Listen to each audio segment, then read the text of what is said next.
ka na kasi.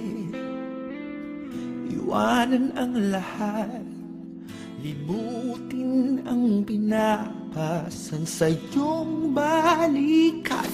Dito muna tayo sa tambay, maging sa ilalim ng buwan.